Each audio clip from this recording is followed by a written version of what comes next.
तो आपको question number 8 में है इसमें कि कोई एक राइट ट्रायंगल है,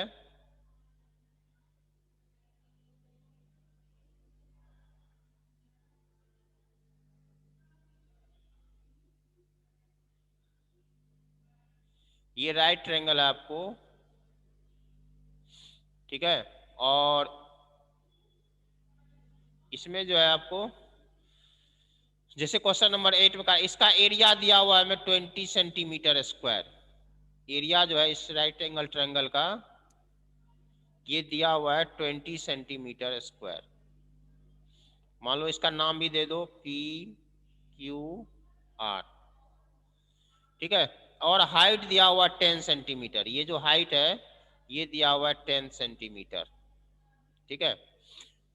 तो कह रहा है कि ये फाइंड करने के लिए QR और PR, QR और PR दोनों फाइंड करना है, ठीक है ना।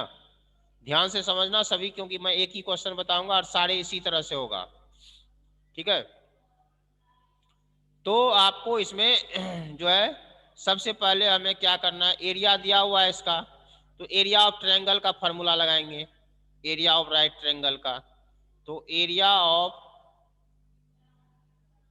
ट्रायंगल PQR इक्वल टू हो गया 1/2 into half into base into height, base हो गया QR इंटू PQ, ठीक है। अब QR को आप X ABC X कुछ भी मानना चाहो तो मान सकते हो, नहीं तो ऐसे भी रहने दे सकते हो।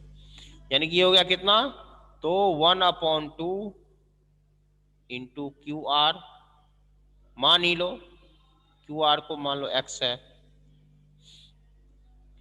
और ये 10 हो गया, तो 2 से ये कट जाएगा 5 बार में, यानी कि ये हो गया 5x सेंटीमीटर स्क्वायर, ठीक है। अब क्वेश्चन में दिया हुआ एरिया कितना है 20 है, और ये भी हमने एरिया निकाला, तो from question 5x equal to कितना हो गया 20, यानी x इक्वल टू कितना हो गया 20/5। ये 5 से इसमें डिवाइड हो गया, तो ये हो गया 4 बार में ये डिवाइड हो गया, यानी कि 4 सेंटीमीटर इसका जो है सो बेस हो गया, ठीक है। 4 सेंटीमीटर बेस हो गया। अब आपको मैंने पाइथागोरस वाले चैप्टर में बताया था कि जब हमें किसी भी राइट ट्रायंगल का परपेंडिकुलर, ये जो दिया हुआ है ये दोनों साइड दिया हुआ है परपेंडिकुलर और बेस, तो PR हम ये कैसे निकालते हैं, यस सर, ठीक है ना, यस सर, हाइपोटेन्यूज कैसे निकालते हैं। तो यस सर। क्या होता है इसका फार्मूला, सब perpendicular into base, perpendicular square into base square. हाँ, यानी कि PR स्क्वायर इक्वल टू होता है आपको PR square equal to PQ square plus QR square, ठीक है। तो ये हो गया PQ में है 10, तो 10 स्क्वायर, और QR निकल हमें अपने फाइंड किया है 4, तो 4 स्क्वायर इक्वल टू 100 प्लस 16, ठीक है ना, दैट मीन्स 116 हो गया, ठीक है।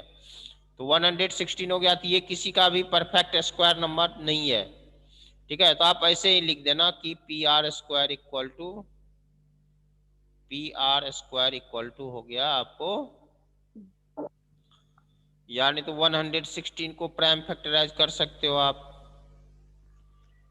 58 29, ठीक है। यानी कि ये हो गया 2 मल्टीप्लाई 29। अब ये 2 बार है, ठीक है ना, तो 2 बार है तो आप इसको स्क्वायर रूट से बाहर कर दोगे और इसको स्क्वायर रूट के अंदर, यानी कि 2√29, इतना सेंटीमीटर हो जाएगा आपको ये साइड इसका,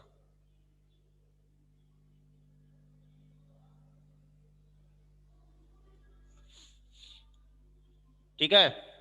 इसमें कोई किसी को दिक्कत है तो आप पूछ सकते हो, ये स्क्वायर रूट हम कैसे फाइंड करते हैं। इसको हम पहले प्राइम फैक्टराइज करेंगे, जो जो नंबर इसमें 2 बार है उसको बाहर रखना है स्क्वायर रूट के, ठीक है। और जो नंबर सिर्फ 1 बार है, ठीक है, तो उसको स्क्वायर रूट के, ये स्क्वायर रूट का साइन होता है, उसको स्क्वायर रूट के अंदर रखना है, तो ये होता है, अभी आप लोग 8th क्लास में पढ़ोगे स्क्वायर रूट के बारे में, और अभी बस इतना ही जान लो, ठीक है। आ गया सबको समझ में कैसे फाइंड करेंगे? Yes sir. ओके, तो इसमें अब सभी सभी क्वेश्चन इसी तरह से होगा क्वेश्चन नंबर 8 में, ठीक है। अब आपको मैं बता रहा हूं question number 9। If the area of right triangle is 66 square centimetre and it's base is, इसमें भी वही होगा जैसे क्वेश्चन नंबर 8 में है, ठीक है। हमें एरिया दिया हुआ है और हाइट दिया हुआ है और बेस दिया हुआ है और हाइट फाइंड करना है। फिर क्वेश्चन नंबर 10 में what would be the area of triangular park if the length of the side enclosing the right angle are 200 metre and 150 metre. Length of the sides enclosing the right angle, यानी कि एस्कारा की ऐसे triangular park का area निकालने के लिए, ऐसे triangular park का एरिया फाइंड करना है जिसमें कि जो साइड से राइट एंगल बन रहा है, जिस साइड से ये दोनों साइड, इसमें जो है आपको ये जो दोनों साइड है इससे राइट एंगल बन रहा है, इससे और इससे, ठीक है। तो कह रहा ये दोनों साइड का जो, इन दोनों साइड का जो लेंथ है जिससे कि राइट एंगल बन रहा है, ठीक है, एक है 200 मीटर, जैसे मान लो ये हो गया आपको 200 मीटर और ये है आपको 150 मीटर। तो कह रहा इसका एरिया कितना होगा, what would be the area of triangular park. बिल्कुल आसान है ना, ठीक है। क्या हो जाएगा 1/2 बेस इंटू हाइट, इसका जो एरिया हो जाएगा yes sir. 1/2 base base into height, ठीक है। 2 से काट दो 75 बार में, ये हो जाएगा 150 इतना मीटर स्क्वायर, ठीक है। आ गया समझ में, आया कि नहीं समझ में सबको? ओके, इसका बिल्कुल आसान है, ये हो गया इसका बेस, ये क्या कहते हैं इसका बेस, ये है हाइट। तो हम जानते हैं राइट ट्रायंगल एरिया का फार्मूला क्या होता है, लक्ष्य रावत बताना। लक्ष्य रावत आवाज आ रही है? लक्ष्य रावत, लक्ष्य रावत आवाज आ रही है?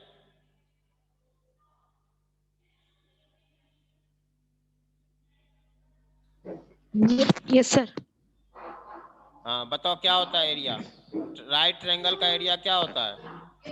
Sir 1/2 into breadth into height.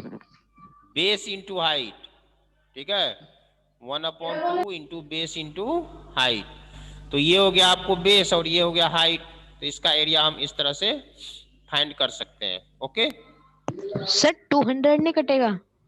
किसी को भी काट सकते हो, किसी एक को आप डिवाइड कर सकते हो, ठीक है। सर एक साथ दो नहीं कटेंगे? क्या नहीं, दो को क्यों एक डिवाइड साथ? कर, एक से ही डिवाइड का होगा, ठीक है। Okay sir. सिर्फ हम एक को डिवाइड कर सकते हैं। अब उसी तरह से आपको क्वेश्चन नंबर 11 में the two sides of triangular room are perpendicular to each other if these sides measure इतना respectively find the total area of the carpet needed to cover the floor of the room। तो ये इसी तरह से होगा, इसमें कहा कोई एक रूम है, ठीक है, कोई एक रूम है, ठीक है, इसमें जो है सभी साइड एक दूसरे का परपेंडिकुलर है, एक दूसरे से। if two sides of a triangular room are perpendicular to each other if these sides measure 10 meter and 12 meter, नहीं ट्रायंगुलर रूम है ये जो है आपको ये ट्रायंगुलर रूम है,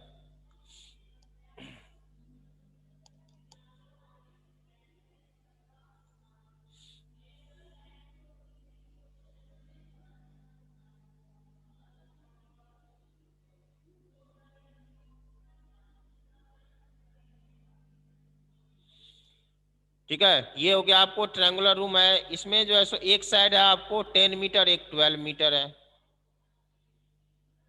एक 10 मीटर हो गया और एक 12 metre respectively. Find the total area of the carpet needed to cover the floor of the room. तो टोटल इसमें यदि कारपेट लगाना है ठीक है। इसमें यदि कारपेट लगाना है तो कह रहा कितना कारपेट लगेगा, इसके लिए हम क्या फाइंड करेंगे, पेरीमीटर फाइंड करेंगे कि एरिया फाइंड करेंगे? सर एरिया फाइंड करेंगे। हाँ, एरिया फाइंड करेंगे, ठीक है। Yes sir. और यदि इसके बाउंड्री पे कुछ लगाना है सभी साइड से, तब हमें इसका पेरीमीटर फाइंड करना है। तो हमें कारपेट लगाना है रूम में, इसीलिए हम इसका क्या फाइंड करेंगे, एरिया। तो जैसे इसका एरिया फाइंड किया उसी तरह से इसका एरिया फाइंड कर लेंगे, तो हमें ये पता चल जाएगा कि कितना कारपेट जो है सो इसमें लगेगा। ओके, उसी तरह से अब आपको क्वेश्चन नंबर 12 में find the area of the following parallelogram, parallelogram का एरिया फाइंड करना है। पैरेललोग्राम कहते हैं ऐसे क्वाड्रिलेटरल को, पैरेललोग्राम जो होता है वो ऐसे क्वाड्रिलेटरल को कहते हैं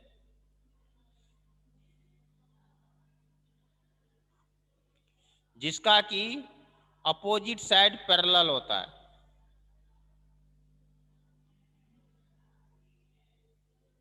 जिसका दोनों पेयर अपोजिट साइड जो है वो पैरेलल होता है, उसको हम कहते हैं पैरेललोग्राम।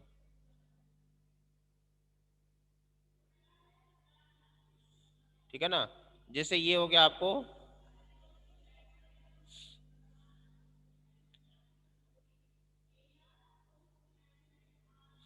ठीक है ना, ये होता है इसका, ये जो है पैरेललोग्राम का आपको फिगर है। ठीक है, इसमें ये जो साइड है ये इसके पैरेलल है और ये साइड इसके पैरेलल है, और ये इक्वल भी होता है। ठीक है, आगे क्लास में और भी पढ़ोगी इसका प्रॉपर्टी। ठीक है, अभी बस आपको ये समझ लेना है। और रेक्टेंगल किसको कहते हैं, गुलशन बताना, रेक्टेंगल किसको कहते हैं? सर रेक्टेंगल सर जो लंबा होता है।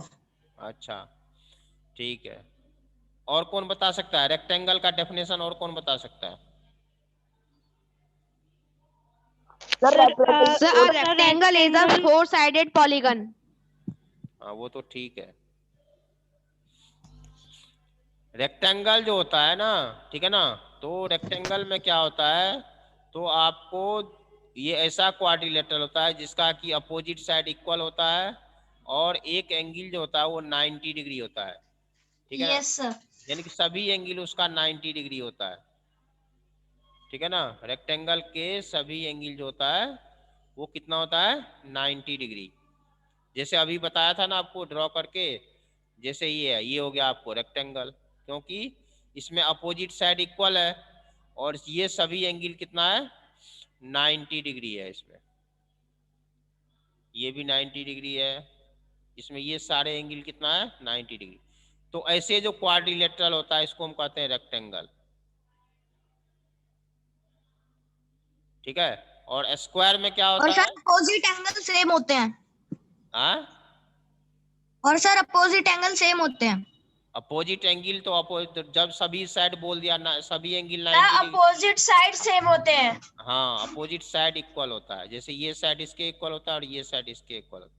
और स्क्वायर में क्या होता है, तो सभी साइड इक्वल होता है और इसका भी एंगल 90 डिग्री होता है। Yes sir. यानी कि इसका भी जो एंगल है वो हो जाता है आपको 90 डिग्री। ये भी 90 डिग्री, ये भी 90 डिग्री, ये भी 90 डिग्री। स्क्वायर और रेक्टेंगल में बस एक ही फर्क है, डिफरेंस है कि स्क्वायर का सभी साइड इक्वल होता है और रेक्टेंगल का सिर्फ अपोजिट साइड इक्वल होता है। ओके, आई बात समझ में? तो इसमें जो है सो आपको है, जैसे अब ये हमें पैरेललोग्राम के, अभी मैं पढ़ रहा था, ये रेक्टेंगल और स्क्वायर का तो एरिया बता ही दिया आपको।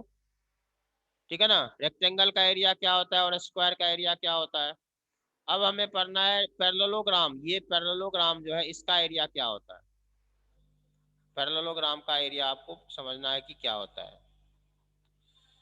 तो पैरेललोग्राम का एरिया में क्या होता है, जैसे कोई ये पैरेललोग्राम है, ठीक है ना, तो इसमें ये जो होता है पैरेललोग्राम का एरिया वो होता है base into height, area of, base into height, area of parallelogram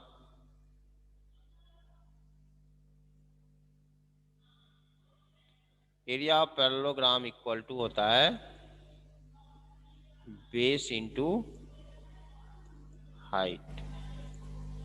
ठीक है, बेस इंटू हाइट। तो आपको बेस जो है यानी कि इसमें क्या होता है, तो एक परपेंडिकुलर होता है, जैसे इस पे इससे इस पे परपेंडिकुलर ड्रॉ कर दो। मान लो ये हो गया आपको ई, ठीक है ना।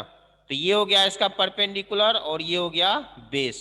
जिस साइड पे परपेंडिकुलर होगा, किसी भी साइड पे परपेंडिकुलर हो सकता है, वही इसका बेस हो जाएगा। ठीक है ना। इससे इस पे भी परपेंडिकुलर हो सकता है, इससे इस पे भी परपेंडिकुलर हो सकता है। तो जिस साइड से परपेंडिकुलर होगा, ठीक है ना, जिस साइड पर परपेंडिकुलर होगा वही उसका बेस होता है। ठीक है। तो ये एरिया पैरेललोग्राम का फॉर्मूला क्या होता है, बेस इंटू हाइट। तो बेस इसमें हमारा 12 का क्वेश्चन नंबर ए जो है, इसमें बेस है आपको 11 और हाइट है आपको 6, यानी कि 66 सेंटीमीटर स्क्वायर। ठीक है, यही इसका एरिया हो गया। ओके, अब इसका सभी क्वेश्चन उसी तरह से होगा। ठीक है ना, बेस इंटू एरिया का फॉर्मूला लगाना है। ओके, ठीक है। तो बाकी क्वेश्चन आपको नेक्स्ट क्लास में, नेक्स्ट कंप्यूटर का जो क्लास होगा उसमें भी आपको मैथ ही कराया जाएगा, तो उसमें रेडी रहना आप लोग। ठीक है, ओके। किसी को कोई डाउट है तो पूछ सकते हो। अभी तक जो मैंने क्वेश्चन समझाया उसमें किसी को कोई डाउट है तो पूछ सकते हैं। No sir. Okay okay, now your class is over. Question number 9 समझा दीजिए। क्वेश्चन नंबर 9 बताया तो, जो एरिया निकालना उसमें भी तो सब बताया तो सामने को एरिया दिया हुआ है और हाइट फाइंड करना है। एरिया दिया हुआ है उसमें और हाइट फाइंड करना है। तो जैसे क्वेश्चन नंबर 8 में एक साइड जो अब मिस होता है तो हम कैसे तीसरी साइड फाइंड करते हैं, जैसे क्वेश्चन नंबर 8 बताया उसी तरह से होगा, सेम उसी तरह से होगा, कोई डिफरेंस नहीं है। क्वेश्चन नंबर 8 जैसे समझाया। Okay okay, now your class is over. Yes sir. Bye bye sir. Okay bye. Have a good day sir.